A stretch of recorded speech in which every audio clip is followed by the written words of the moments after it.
ইতিমধ্যে দুদিনীয়া কাৰ্যসূচীৰে অসমলৈ আহিছে ভাৰতৰ প্ৰধানমন্ত্ৰী নৰেন্দ্ৰ মোদী ডাঙৰীয়া আৰু কালি দুটাকৈ কাৰ্যসূচীত ইতিমধ্যে অংশগ্ৰহণ কৰিছে। অংশগ্ৰহণ কৰি আজিও দুটা কাৰ্যসূচী আছে গুৱাহাটীত আৰু গুৱাহাটীত সেই কাৰ্যসূচীত অংশগ্ৰহণ কৰাৰ পিছতেই তেওঁ পোনে পোনে আহিব ডিব্ৰুগড় বিমানবন্দৰলৈ। ডিব্ৰুগড় বিমানবন্দৰৰ পৰা তেওঁ নামৰূপৰ মই য'ত উপস্থিত আছোঁ হাফজান, সেই হাফজানলৈ আহিব। হাফজানলৈ আহিব ইয়াত নামৰূপ যিটো সাৰ কাৰখানা আছে সেই সাৰ কাৰখানাটোৰ চতুৰ্থটো যিটো গোট সেই চতুৰ্থটো গোটৰ শিলান্যাসৰ কাৰণে ইয়ালৈ আহিব। মই দেখুৱাইছোঁ বৰ্তমান মই হাফজানৰ যিখন সভাস্থলী সেই সভাস্থলী আৰু হেলিপেডৰ ঠিক কাষতে আছোঁ আৰু বৰ্তমান প্ৰধানমন্ত্ৰীগৰাকীক আদৰিবৰ কাৰণে মই দেখুৱাইছোঁ এয়া কেইবাটাও ইতিমধ্যে সাংস্কৃতিক দল ইয়ালৈ আহিছে। মোৰ পিছফালে এটা গায়নবানৰ দলো ইতিমধ্যে আহি আছে আৰু 1 বজাৰ লগে লগে প্ৰধানমন্ত্ৰী আহি ইয়াত উপস্থিত হ'ব। হাফজানৰ যি সভাস্থলী সেই সভাস্থলীতে উপস্থিত হ'ব। তাৰ কাৰণে হেলিপেড, মোৰ কাষতে এখন হেলিপেড, সেই হেলিপেড ইতিমধ্যে আজি প্ৰায় এসপ্তাহৰ পূৰ্বে হেলিপেড ইয়াত নিৰ্মাণ কৰি উলিয়াইছে। লগতে মই দেখুৱাইছোঁ এয়া এই যিটো বেৰিকেটিং কৰি থোৱা আছে সেই বেৰিকেটিংটোৱে যিটো প্ৰধানমন্ত্ৰীৰ যিটো কাৰ্কেট সেই কাৰ্কেটটো হেলিপেডৰ পৰা পোনে পোনে যিটো মূল মণ্ডপ আছে সেই মূল মণ্ডপটোত গৈ সেই কাৰ্কেটটো তালৈ যাব। তাৰ পৰাই প্ৰধানমন্ত্ৰীয়ে প্ৰায় 1 লাখ ইয়াত 22,000 লোকৰ ইয়াত অংশ হ'ব বুলি কৈছে। এখন বিশাল জনসভা। এটা বায়ন জ্ঞানৰ টীম আহিছে। মই তেখেতসকলক প্ৰথমতে ভক্তিভৰা সেৱা জনাইছোঁ। অকণমান যদি ঘূৰি দিয়ে ভাল পাম। ভক্তিভৰা সেৱা জনাইছোঁ। তেওঁলোকে মই কেইবাজন অমিতক দেখাবৰ কাৰণে অনুৰোধ কৰিছোঁ। এটা গায়নবানৰ দল, যিটো গায়নবানৰ দলে প্ৰধানমন্ত্ৰীক ইয়াত আদৰিবৰ কাৰণে ইতিমধ্যে ইয়াত আহি উপস্থিত আছে আৰু অসমৰ যি 12ৰহণীয়া লোককৃষ্টি সেই লোককৃষ্টি প্ৰধানমন্ত্ৰীৰ সন্মুখত ইয়াত তুলি ধৰা হ'ব। অসমৰ 12ৰহণীয়া যি কৃষ্টি সংস্কৃতি আৰু আমাৰ অন্যতম যিটো আমাৰ আকৰ্ষণ সত্ৰীয়া সংস্কৃতিৰ যিটো গায়নবান সেই গায়নবানৰ এটা দল ইতিমধ্যে আহিছে। প্ৰধানমন্ত্ৰী আহিব ইয়ালৈ, আপোনালোকে প্ৰধানমন্ত্ৰীক আদৰিবৰ কাৰণে ইয়ালৈ আহিছে। কি ক'ব এই মুহূৰ্তত?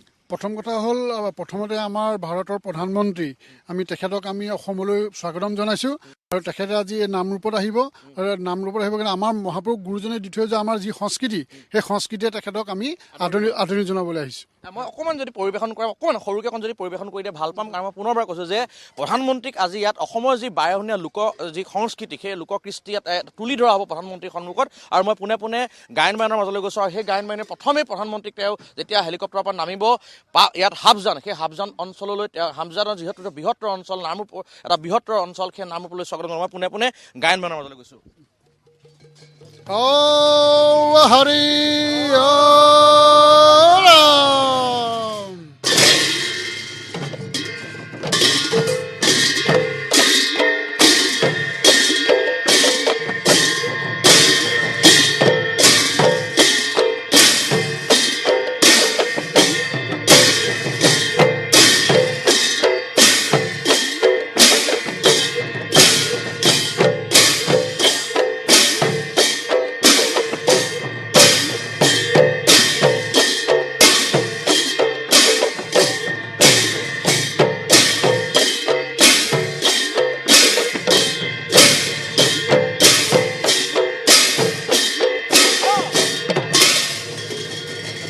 তেওঁলোকে অশেষ ধন্যবাদ জনাইছোঁ। মই পুনৰবাৰ ভক্তিভৰা সেৱা জনাইছোঁ। তেওঁলোক যিহেতু তেওঁলোকৰ নিজৰ গন্তব্যস্থান গৈ পাবগৈ লাগিব, মই বেছি সময় নলওঁ।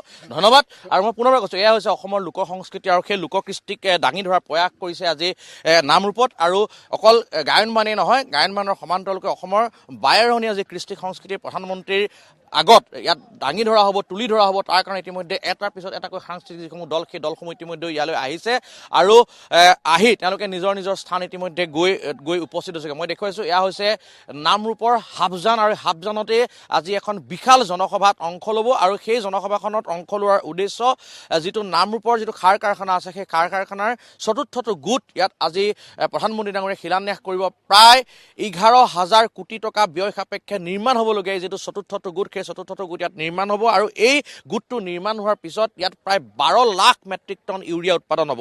আৰু এই 12 লাখ যি ইউৰিয়া, সেই 12 লাখ মেট্ৰিক টন ইউৰিয়া উৎপাদন হোৱাৰ পিছত অসমৰ যিসকল কৃষক সমাজ সেই কৃষক সমাজে বাহিৰৰ ৰাজ্যৰ ওপৰত তেওঁলোকে ভৰসা কৰিব নালাগে আৰু ইউৰিয়াৰ ক্ষেত্ৰত সাৰৰ ক্ষেত্ৰত কৰিব নালাগে। অসমৰ কাৰণে পৰ্যাপ্ত পৰিমাণৰ ইউৰিয়া এই যি চতুৰ্থটো গোট নামৰূপৰ সেই নামৰূপৰ গোটটো সম্পূৰ্ণ হৈ উঠিলেই ইয়াৰ পৰা উৎপাদন হ'ব আৰু আমি আমাৰ খেতিয়কে ব্যৱহাৰ কৰাৰ পিছতো বাকী আমি বাহিৰলৈ আমি আচলতে সেই সাৰ পঠিয়াব পাৰিম। মই দেখুৱাইছোঁ এয়া হাফজানৰ পৰা পোনপটীয়া দৃশ্য। মই পুনৰবাৰ কৈছোঁ 1 বজাৰ লগে লগে প্ৰধানমন্ত্ৰী ডাঙৰীয়া আহি ইয়াত উপস্থিত হ'ব। প্ৰধানমন্ত্ৰী আহি উপস্থিত হৈ ইয়াতে যিটো প্ৰায় 11,000 কোটি টকা ব্যয় সাপেক্ষে নিৰ্মাণ কৰিবলগীয়া যিটো নামৰূপৰ কাৰখানাৰ শিলান্যাস কৰিব। লগতে ইয়াত প্ৰায় 1.5 লক্ষাধিক লোকৰ জনসমাৱেশ হ'ব, এখন বিশাল জনসভা। সেই জনসভাখনত ইয়াত অংশ ল'ব। মই কেইবাজন অমিতক দেখাবৰ কাৰণে কৈছোঁ, ইয়াত বাৰেৰহণীয়া অসমৰ যি লোককৃষ্টি আছে সেই লোককৃষ্টি ইয়াত প্ৰদৰ্শন হ'ব। প্ৰধানমন্ত্ৰী হেলিকপ্টাৰৰ পৰা নমাৰ পিছৰ পৰাই যিটো কাৰ্কেট, সেই কাৰ্কেটটো আগবাঢ়িব আৰু সমান্তৰালকৈ দুয়োফালে ইয়াত অসমৰ যি কৃষ্টি সংস্কৃতি প্ৰধানমন্ত্ৰীগৰাকীৰ আগত প্ৰদৰ্শন কৰা হ'ব। মই দেখুৱাইছোঁ পুৱাৰ পৰা অসমৰ বিভিন্ন ঠাইৰ পৰা যিসমূহ বিভিন্ন সাংস্কৃতিক দল, সেই সাংস্কৃতিক দলসমূহ ইতিমধ্যে অহা ইয়ালৈ আৰম্ভ কৰিছে। মই দেখুৱাই গৈছোঁ এয়া আমি হাফজানৰ যি মূল মণ্ডপ, সেই মূল মণ্ডপৰ পৰা আচলতে পোনপটীয়া সম্প্ৰচাৰ দেখাইছোঁ। আমি দেখুৱালোঁ কেনেকৈ এটা ইতিমধ্যে বায়ন গায়নৰ দলে ইতিমধ্যে তেওঁলোকে প্ৰদৰ্শন কৰিলে, আমাৰ আগত অলপ প্ৰদৰ্শন কৰি দেখুৱালে। আৰু কিছু সময়ৰ পিছতে মই পুনৰ কৈছোঁ আৰু কেইবাটাও ইয়াতে দল আহি উপস্থিত হ'ব আৰু অসমৰ কৃষ্টি সংস্কৃতিসমূহ প্ৰধানমন্ত্ৰীৰ আগত দাঙি ধৰাৰ কাৰণে আচলতে প্ৰয়াস কৰিব। আপোনালোক ক'ৰ পৰা আহিছে? আমি মৰাণ নেমু পথাৰ। আপুনি কি ইয়াত কি পৰিবহণ কৰিব প্ৰধানমন্ত্ৰীৰ আগত? প্ৰধানমন্ত্ৰীৰ আগত আমাৰ গোৰ্খা কালচাৰ যোনটো সেইটো উত্থাপন কৰিম, যে গোৰ্খা যে আছে তাৰ এটা আমি উদাহৰণ। কিমান আহিছে আপোনালোকৰ ইয়াতে? আমাৰ 40। মই দেখুৱাইছোঁ এয়া হৈছে গোৰ্খা নেপালীসকলৰ যিটো তেওঁলোকৰ লোককৃষ্টি, সেই লোককৃষ্টি তেওঁলোকে প্ৰদৰ্শন কৰিব। আৰু মই কৈছোঁৱে যে অসমৰ যি বাৰেৰহণীয়া কৃষ্টি সংস্কৃতি, সেই কৃষ্টি সংস্কৃতি ইয়াত প্ৰদৰ্শিত হ'ব। প্ৰধানমন্ত্ৰীগৰাকীৰ যিটো কাৰ্কেট, সেই কাৰ্কেটটো আগবঢ়াৰ সমান্তৰালকৈ দুয়োফালে যিসমূহ আমাৰ বিভিন্ন ঠাইৰ পৰা সাংস্কৃতিক দল, সেই সাংস্কৃতিক দলসমূহে তেওঁলোকে নিজৰ যিসমূহ উপাদান লৈ আহিছে, নিজৰ যিসমূহ তেওঁলোকৰ কৃষ্টি সংস্কৃতি লৈ আহিছে, সেই কৃষ্টি সংস্কৃতি তেওঁলোকে প্ৰধানমন্ত্ৰীৰ আগত প্ৰদৰ্শন কৰিব। মই দেখুৱাই গৈছোঁ এয়া হাফজানৰ পৰা পোনপটীয়া সম্প্ৰচাৰ। আৰু মই পুনৰ কৈছোঁ যে প্ৰায় 11,000 কোটি টকা ব্যয় সাপেক্ষে নিৰ্মাণ হ'ব নামৰূপ সাৰ কাৰখানাৰ চতুৰ্থটো গোট। আৰু এই চতুৰ্থটো গোট সম্পূৰ্ণ হোৱাৰ পিছতে প্ৰায় 12 লাখ মেট্ৰিক টন ইয়াৰ পৰা ইউৰিয়া উৎপাদন হ'ব, যাৰ ফলত অসমৰ কৃষক সমাজে বাহিৰৰ ৰাজ্যৰ ওপৰত সাৰৰ ক্ষেত্ৰত, ইউৰিয়াৰ ক্ষেত্ৰত আচলতে তেওঁলোকে ডিপেণ্ডেণ্ট হয়, ভৰসা কৰে। সেই ভৰসা কৰিব নালাগে। আমি ইয়াৰ পৰা আমাৰ কৃষকে ইয়াত ব্যৱহাৰ কৰাৰ পিছতো আমি পৰ্যাপ্ত পৰিমাণৰ ইউৰিয়া আমি ব্যৱহাৰ কৰাৰ পিছতো আমি আৰু বহু ইউৰিয়া ইয়াৰ পৰা আমি অসমৰ বাহিৰলৈ আচলতে আমি পঠিয়াব পাৰিম। গতিকে এটা ডাঙৰ প্লাণ্ট আৰু ছেমি কণ্ডাক্টৰৰ পিছতে অসমত হ'বলগীয়া এইটো দ্বিতীয়টো প্লাণ্ট, দ্বিতীয়টো প্লাণ্ট সম্পূৰ্ণ হৈ উঠিলে মই পুনৰবাৰ কৈছোঁ যে প্ৰায় 12,000 মেট্ৰিক টন ইয়াত ইউৰিয়া উৎপাদন হ'ব। 12,000 মেট্ৰিক টন যেতিয়া ইউৰিয়া উৎপাদন হ'ব, তাৰপিছত অসমৰ কৃষক ৰাইজে কাৰো ওপৰত নিৰ্ভৰশীল হ'ব নালাগে।